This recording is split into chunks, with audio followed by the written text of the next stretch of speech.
With free agency a little bit over a week away, it's time to talk about free agents the Texans should target. And I'm really only going to do like the four biggest positions of need, being offensive line, corner, safety, as well as tight end. A lot of people are considering that a need, as am I, but I don't think they'll address tight end because CJ Fedorowicz said he's going to be at OTA, so that kind of sucks. But let's start off with the offensive line. Number one, Andrew Norwell, man. Like, how can you like not go after Andrew Norwell? Andrew Norwell, first team All Pro guard. He's young. Once he's 26. He's from the Panthers. He has experience blocking for a mobile quarterback, so he'll definitely be comfortable with Deshaun Watson. I feel like that's something not many people mention. But Andrew Norwell is absolutely someone you have to target. If I do not hear the Texans' name being tied to Andrew Norwell, then I'm going to be pissed. Because to me, it makes no sense why you wouldn't even try to go get Andrew Norwell. I mean, the guy's just good. He's a good run blocker, a good pass blocker. Like, bringing in Andrew Norwell would make your offensive line at least respectable. No more Suafilo getting destroyed by Geno Atkins. No more getting destroyed by Aaron Donald like Suafilo usually did. Andrew Norwell could single-handedly shut down a top-notch interior defensive lineman all by himself. He is that good. The Panthers can't really afford him, so I actually do see Andrew Norwell making it to free agency. Andrew Norwell's market value is around, I want to say 11, or a little bit over 11 mil, so he's definitely affordable. And again, Texans have to go get Andrew Norwell or pursue him. Like, okay, I'd be upset if they don't get him, but I'd be pissed if they don't even try to get him, you know? Next offensive lineman, Justin Pugh. Justin Pugh, he's a guard. He can play left guard or right guard, but he's probably a better left guard. Plays for the Giants. You know, not as good as Andrew Norwell, but still good nonetheless. Clear upgrade over the current guards we have now.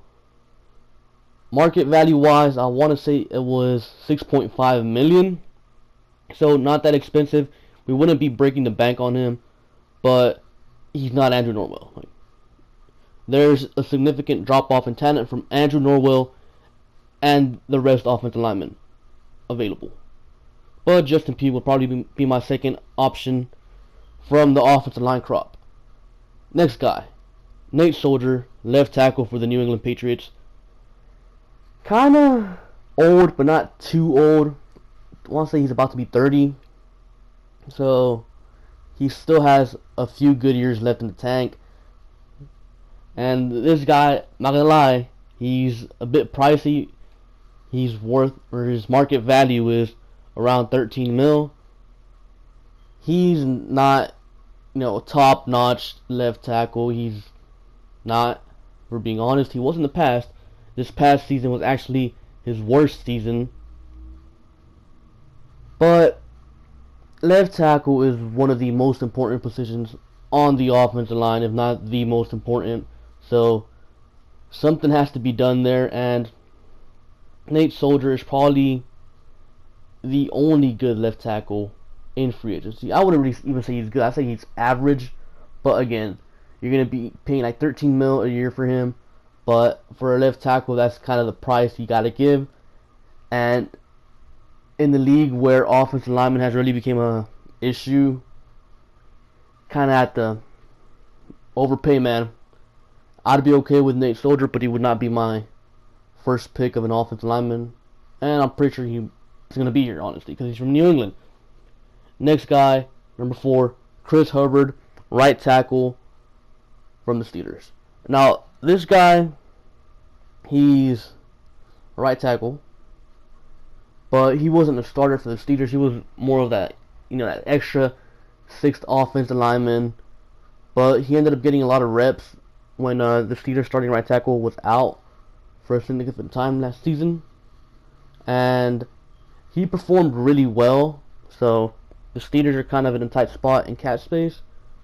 So they're gonna let him walk, test the market, and Hubbard, man, I wouldn't say he's amazing. He's probably about average, but average is way better than freaking mediocre. Not even mediocre, probably terrible Giacomini and terrible Chris Clark at right tackle. So definitely a guy we should look into. Number 5, we got Cameron Fleming, the right tackle for the Patriots. Again, the only 2 right tackles I would target in this free agency class is Hubbard and Fleming. Fleming, I'd probably say he's average as well, but again, average is better than what we got, and we got to protect Deshaun Watson, so we got to be prepared to overpay for these players, and I'm pretty sure both Fleming and Hubbard are going to command a lot of money.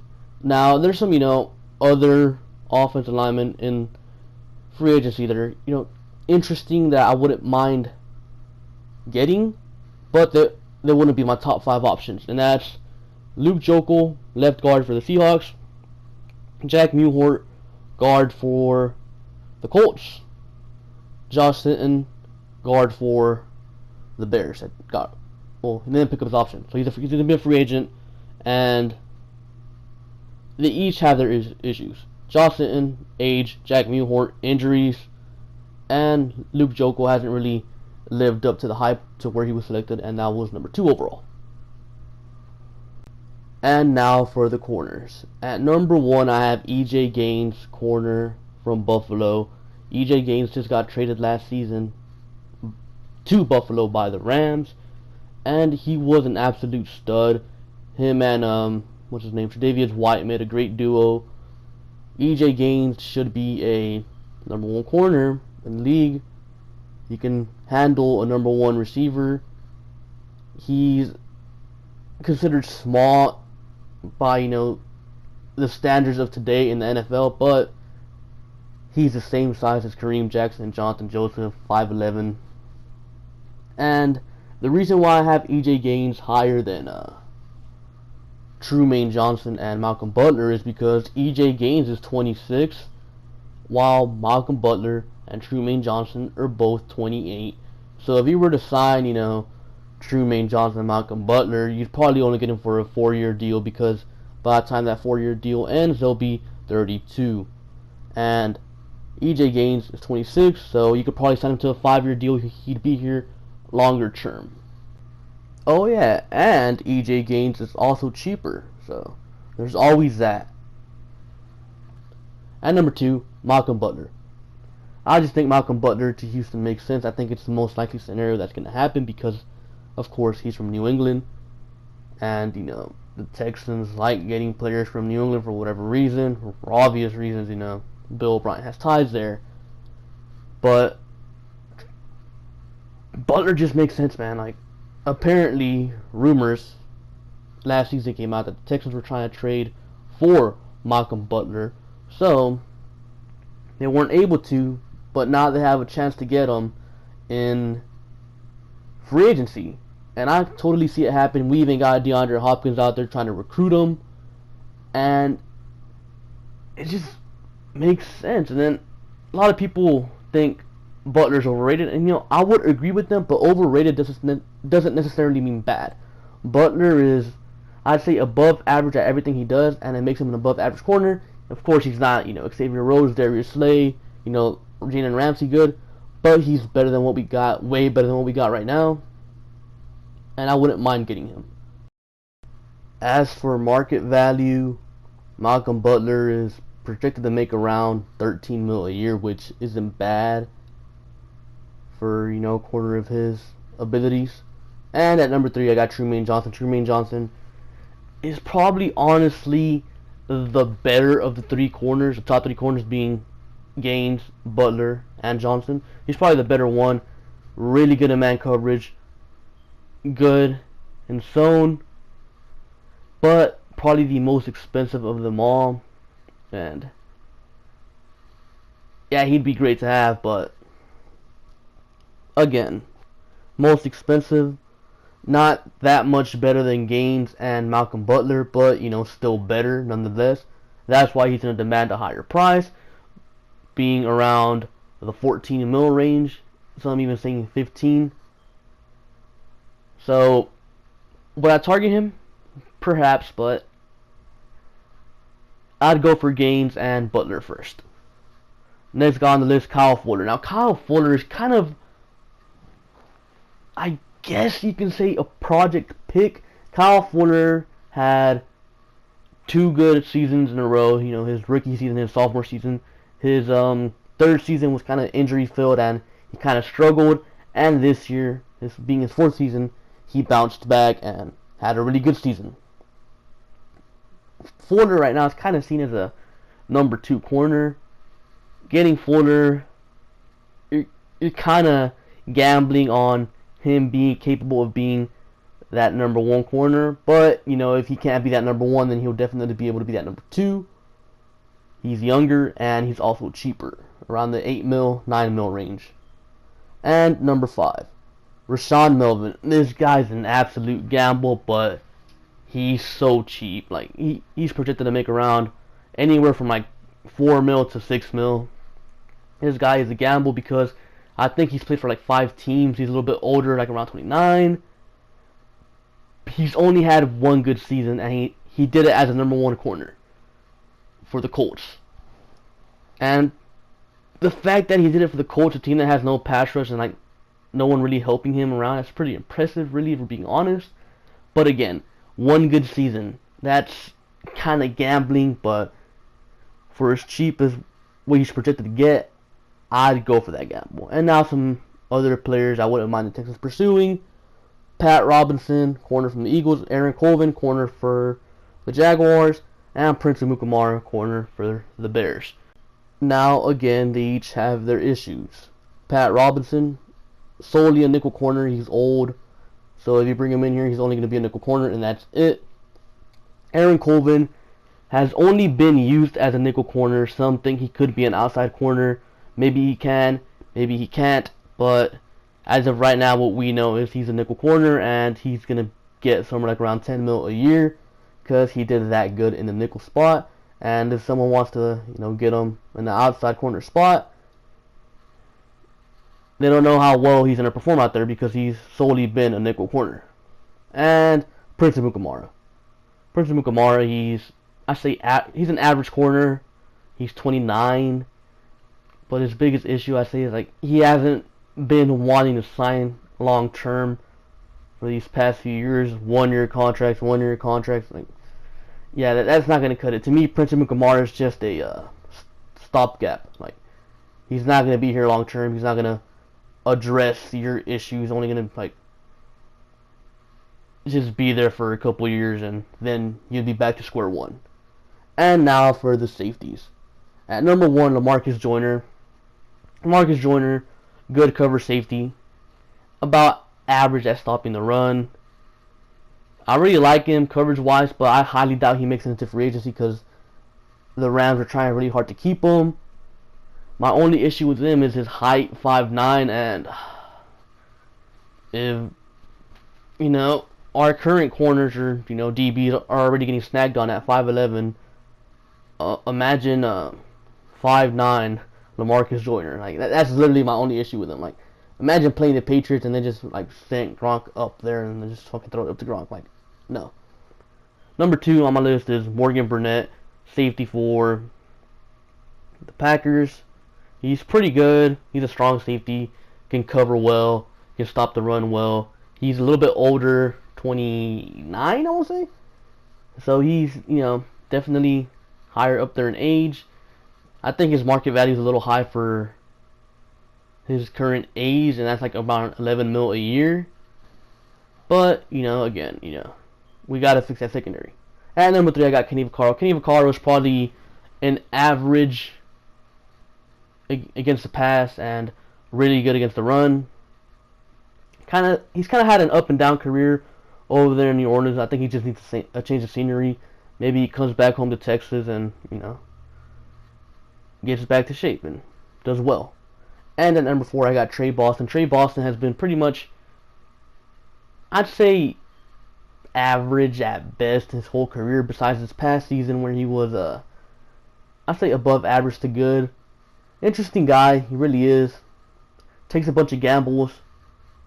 Pretty good player if you look at last season, but when you look at the previous seasons, like, you're not too sure about him. But I do feel like he'd be an upgrade, but I don't know. I got my doubts about him. That's why I have him at number 4. And at number 5, I got Ron Parker. Ron Parker, also a strong safety. Good against the run. Average against the pass. 30 years old, so there's definitely that knock on him. And as for another guy I would probably target, but wouldn't be one of my first 5 choices, is Quentin Demps. Quentin Demps, 33 years old, so there's definitely that on him. But he's played here before. He's played well before here. So I would target him, but only after we've looked around for other options, other better options. Because Quentin Demps is not someone I would go out of my way to go sign. He'd be like kind of like a last resort type of thing. And now for the tight ends. At number 1, we got Jimmy Graham. Jimmy Graham, red zone threat. He'd be really good with Deshaun Watson. He creates space, decent run blocker, and he just make the offense a whole lot more dangerous. He's an upgrade over Fedorowicz, maybe not run blocking wise, but just the ability to catch the ball, the ability to be a threat, the ability to take pressure off of Fuller, Watson, Hopkins, the running backs. And number 2, we got Austin Seferian-Jenkins. Austin Seferian-Jenkins is a cheaper guy than Graham. Graham is projected to have a market value of around $7 million. Seferian-Jenkins around $4 million. But I feel like Seferian-Jenkins is like really interesting person because he's just all around good. He's fast, athletic, really good run blocker, but he's not as proven as Graham, So there's that. That's why I have him at number 2. But again, he is cheaper, so that's why he's higher up on his list. And number 3, Trey Burton. Trey Burton, my only real knock on him is he isn't a big guy. Like, he's 6'3". Like, I want my tight end to be 6'5", 6'6". Like, tight end is really the only position that I would really worry about height-wise. Because if you have a 6'3" tight end, you could have a linebacker on your tight end. Right? But if you have like a freaking guy as big as Jimmy Graham, Austin Seferian-Jenkins, then, it's going to be tougher for the linebackers to cover them. But Trey Burton is a little bit faster than them. But he's also around, well, market value-wise, he's projected to make as much as a Jimmy Graham. And next we got Tyler Eifert. Tyler Eifert, really, really good tight end. He would probably be, no, he'd definitely be the number 1 tight end on this list if it wasn't for his injury history. Again, your best ability is availability, and Eifert just hasn't been available. And to me, those are the only 4 tight ends worth looking at, really, if I'm being honest. Like, everyone else is too old, or not good enough, not balanced enough. So, that's really my take on, the 4 biggest positions of need. I know there's rumors for, Dion Lewis, Star Lotulelei, but I'll get into that in another video, probably Friday. But these are the guys I would target. Overall, though, I'd probably go Andrew Norwell 1, EJ Gaines 2, Malcolm Butler 3, Chris Hubbard 4, and Nate Soldier 5. More offensive linemen, and a lot of people are saying, well, what the hell, man? The Texans can't. They don't have a first. They don't have a second. How are they going to fix everything? Well, I think the Texans kind of chose a good year to not have a first and a second. The offensive linemen might not be all that spectacular, but, they're huge improvements over what we have. The guards in free agency, they're pretty good. Secondary, though. Corners in particular, man. I feel like this free agency corner class is pretty deep, so that's good. Safety is probably not as deep, but we got the draft for that, so I wouldn't really worry about the lack of a first and a second, because I feel like free agency is going to be good for us this season. Anyways, with that being said, guys, make sure to like, comment, and subscribe. Thank you for watching, and I'll catch you guys later. Peace.